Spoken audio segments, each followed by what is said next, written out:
చట్టంపై సుప్రీంకోర్టు కీలక తీర్పిచ్చింది. వక్ఫ్ బిల్లులోని కొన్ని సెక్షన్లపై సుప్రీం స్టే విధించింది. చట్టం రాజ్యాంగబద్ధతను సవాల్ చేస్తూ దాఖలైన 72 పిటిషన్లపై విచారణ జరిపిన సిజేఐ జస్టిస్ బిఆర్ గవాయ్ ధర్మాసనం మధ్యంతర తీర్పునిచ్చింది.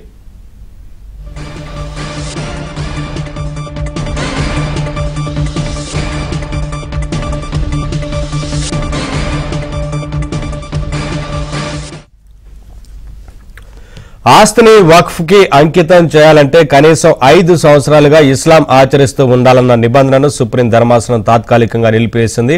1923 చట్టం నుంచి ఇప్పటి వరకు వక్ఫ్ చట్టాల చరిత్రను పరిశీలించామని, ప్రతి సెక్షన్పై ప్రాథమిక సవాళ్లను విన్నామని తెలిపింది. అయితే వక్ఫ్ చట్టం మొత్తాన్ని నిలిపేయడానికి మాత్రం సిజేఐ బిఆర్ గవాయ్ ధర్మాసనం నిరాకరించింది.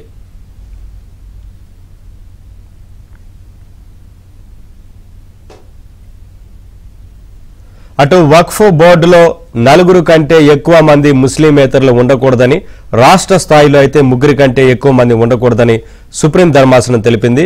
ఎక్సాఫిషియో అధికారి తప్పనిసరిగా ముస్లిం వర్గానికి చెందిన వారే ఉండాలని సూచించింది. అయితే ముస్లిం కాని వారిని సీఈఓగా నియమించవచ్చన్న సవరణను మాత్రం supreme నిలిపివేయలేదు. The Supreme Court has first found that there is a prima facie case for stay on certain provisions. They have not stayed all the provisions, the complete act, but certain provisions have been stayed, like the provision that said that you have to be a Muslim for 5 years have been stayed because there is no mechanism to determine whether the same can happen or not, to determine whether someone has been a Muslim for 5 years or not. Apart from that, the provision 23C, the court has said that until unless there is a mechanism devised, no third party interest can be created, nothing can be, the people cannot be dispossessed of their waqf properties.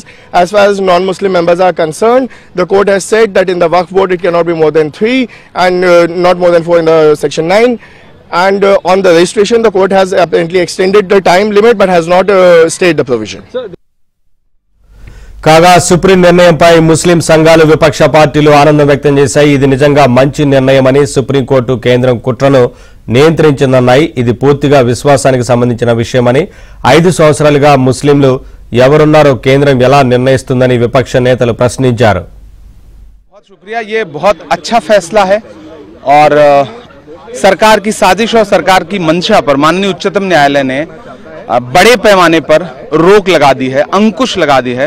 तो पूरे देश में अपनी जमीनें दान करने वाले लोग, धार्मिक कामों के लिए, सामाजिक कामों के लिए, जिनको ये डर था कि सरकार उनकी जमीनें लूटने की कोशिश करेगी, फौरी तौर पर उनको बहुत बड़ी राहत मिली। 5 साल का भी जिक्र किया है सुप्रीम कोर्ट ने कि इस्लाम का होना जरूरी नहीं, सरकार डिसाइड कैसे करेगी? आप फ्रेम कैसे करोगे? रूल कैसे फ्रेम करोगे?